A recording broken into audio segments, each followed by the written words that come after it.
Hey guys, this is Jamie. So today I wanted to talk about sort of like the three extremes of gender ideology, if you must. I actually spent a few minutes thinking how to introduce this topic. So when I talk about sort of gender ideology, I wanted to touch on certain things such as TERFs,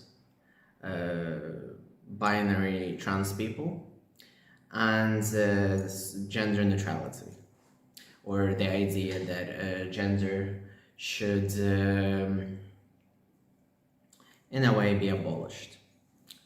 So, without further ado, let's start the video. So, as I said, the first opinion or the first thing we're gonna look at is gonna be about TERFs. So, I'm sure pretty much everyone has heard the fact that TERFs really stand their points on the fact that when it comes to trans people sort of push towards more traditional gender expressions. And I want to say that that is not the case. Obviously, trans is also a spectrum. There's a spectrum of sort of how people present themselves. There's a spectrum of just because you happen to be a binary trans person or a non-binary trans person doesn't mean that you look or behave in a certain way. And that is something I wanted to focus on. But I do understand that they do have a point, and also it is a sort of points that not everything should be as sort of strictly set in stone.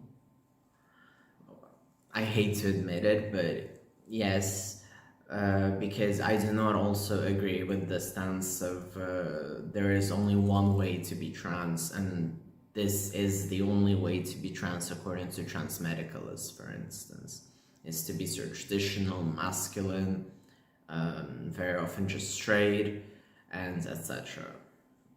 But if we go back to the TERFs for a bit, I wanted to say that their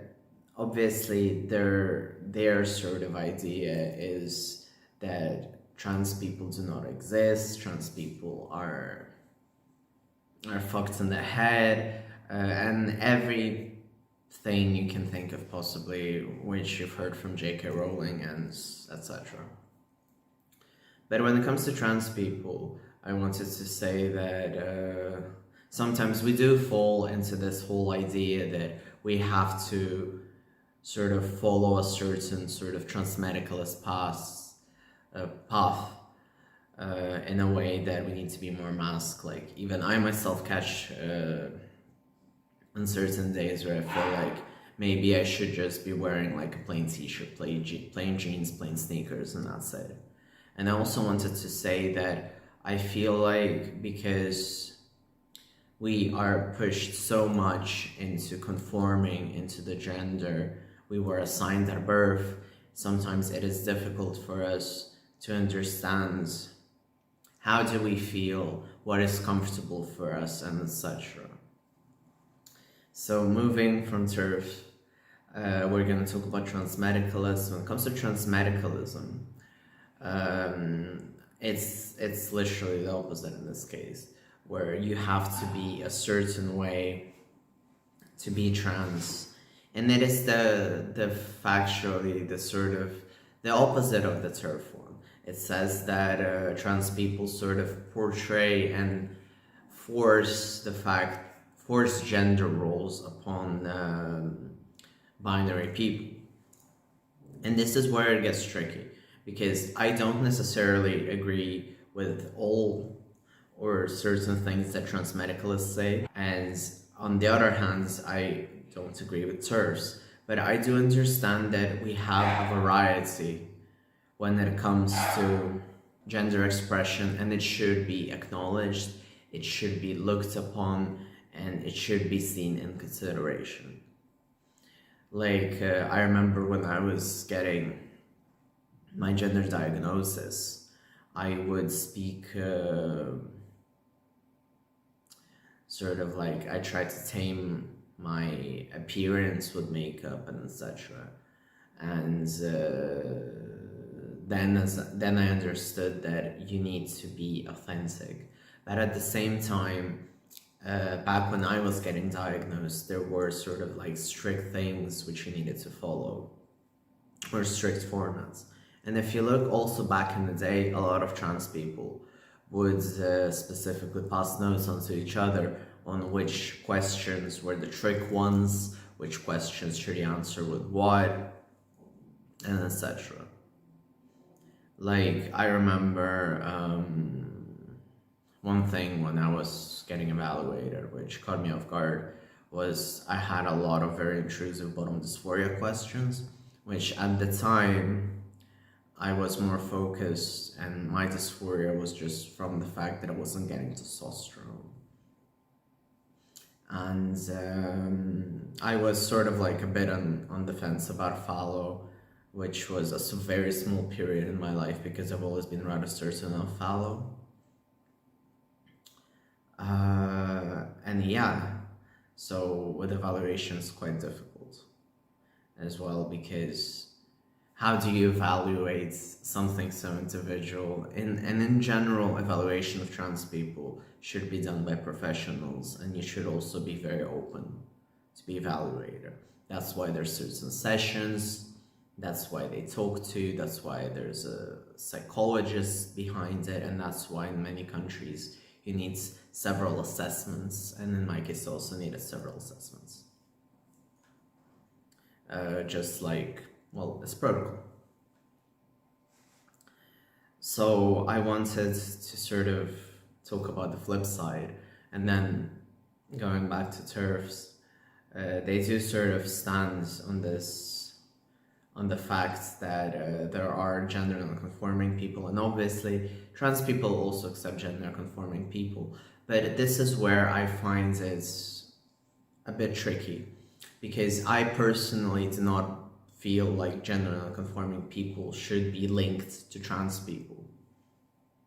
I do understand that right now, with the legality and difficulty of, for instance, like the Tennessee drag ban, like it can spread to if a woman is wearing a men's suit, like would that be considered a drag? Would that be considered against the law? But at the same time, I feel like we kind of really boxed ourselves into thinking, what is it? What is gender? What is this performance we do of it? And even the word gender, I don't necessarily agree with it, but I'm using it for the sake of this video, for the sake of simplicity. And I have talked about how I prefer the word sex to gender, because I feel like I have felt male, God knows for how long, and I do feel that there is nothing female about me. So yeah, and then obviously we have the third sort of opinion, which is that we need to abolish gender, and there was a whole movement right now. It's kind of gaining, it's losing rather, its sort of appeal, or it was more popular back in the years, where it's literally that gender shouldn't be a thing and everyone should pretty much be equal, which makes sense, obviously, but at the same time, they were against labels. I am not against labels. I feel like labels do facilitate our life and they help us identify who we are. But at the same time, the problem is that we need to understand that we live also outside our own LGBT sort of Reddit, Twitter, whatever bubble, and certain people will not understand more intricate language. Like, for instance, we had that controversial Jeffree Star video where he even slanders they pronouns, which is absolutely bonkers if you ask me. So while I do understand that there are obviously cishet people which are not educated on the matter, which will not understand certain things, and sometimes we do need to dumb our explanations or even our identities to explain it to someone else. So as annoying as it is, we need to have that in consideration, as sad as it is. Because at the end of the day, it's not just us. We need to educate gradually, because people will not understand certain things. Like, I still sometimes like get comments from my parents every once in a while about me wearing makeup. And this is pretty much like the only sort of point which doesn't make sense to them. Like, why am I still wearing makeup? Why do I still sort of enjoy fashion and stuff like that? Even though I pretty much just wear hoodies and jeans all the time. And every once in a while I like whip out a dress I bought quite a few years back. But anyway, but what I wanted to say was that I don't agree with any of these three movements per se, obviously, but I do want to say that, in my opinion, the truth is somewhere in the middle of this cursed triangle of opinions. And it is something, I wouldn't say I think about, but it is an interesting discussion. And in general, I also wanted to add another note, which, as we go through the years, we kind of also have people be more open and more fluid about their sexuality and their sort of in identification with what they find attractive and sexually attractive. I'm going to talk about sexually attractive for the time being. So, for instance, like, and it can be, like, I remember I did see, like, there was this meme going around about some 4chan person saying that he wanted a trad wife and that's why he's gonna go for femboys. But all of that aside for a moment, like, sometimes, for instance, I have a fetish of cross-dressing, and I specifically, like, I keep certain aspects like my beard and etc. And I am open to sleeping people with different sexualities in this case, because I understand that I am performing a certain role and I'm looking for a certain sort of type of individual to go into this fantasy with me.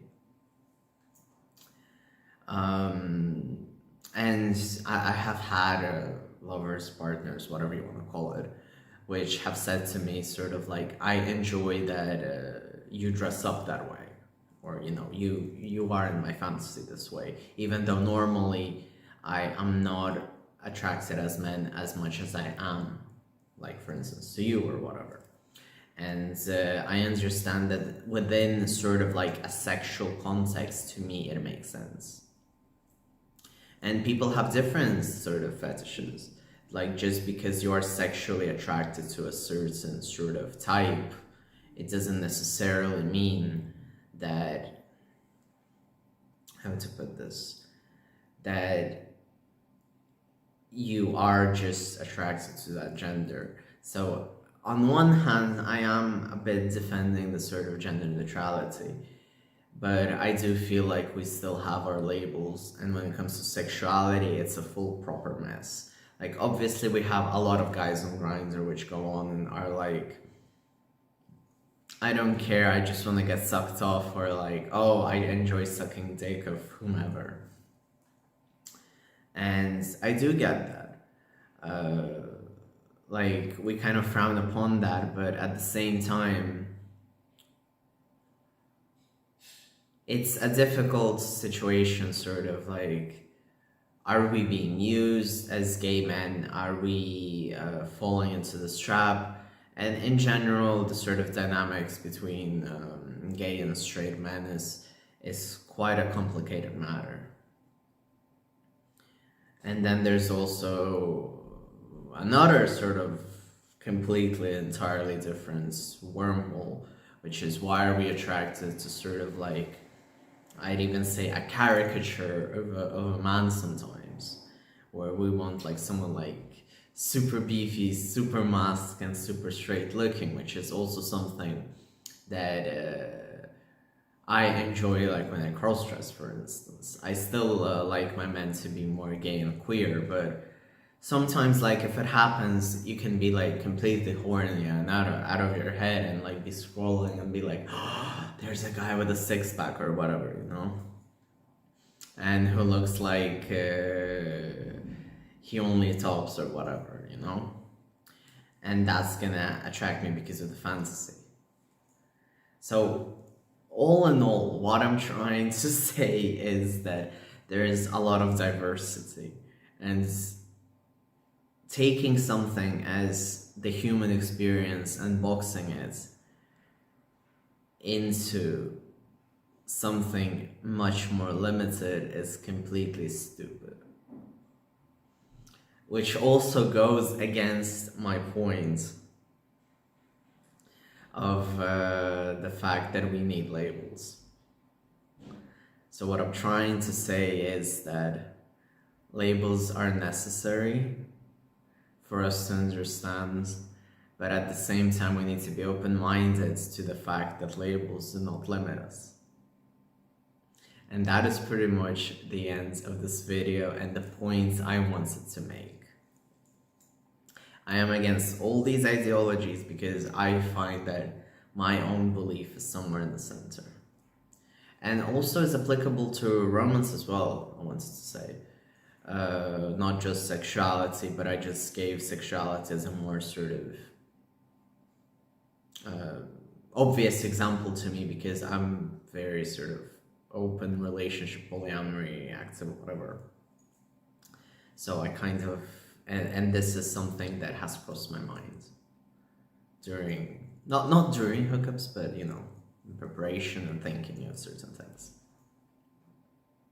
And just to touch on one last thing, and also even when we think about certain sexual things, I wanted to say that we still sort of box ourselves. Like sometimes I find myself like I was even talking about it last night, and that I do feel that sometimes I box myself into the cross-dressing box too much when I hook up, because I feel like I feel like when I pamper myself, I feel more attractive. So yeah, there's sort of a lot of dynamics at play, and certain things which make us feel more comfortable, like in regards to dysphoria, in regards to attractiveness, and etc.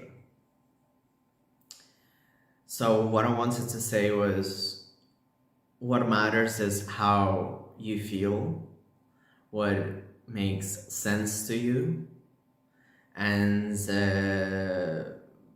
well, when it comes to sex, obviously consent and mutuality. I really hope you enjoyed this video. I was a tad nervous going into the subject because I do feel like it's a bit of a spicy one, but it is something that I've been brewing in my head and trying to understand how to discuss it properly. And in general, it's an interesting topic. So yeah, once again, thank you very much for watching. If you like this video, please give it a thumbs up. Again, if you enjoyed it, please feel free to share this, as I feel like YouTube has been a bit stale these days. And why not have some more recommendations on your feeds of something else to watch?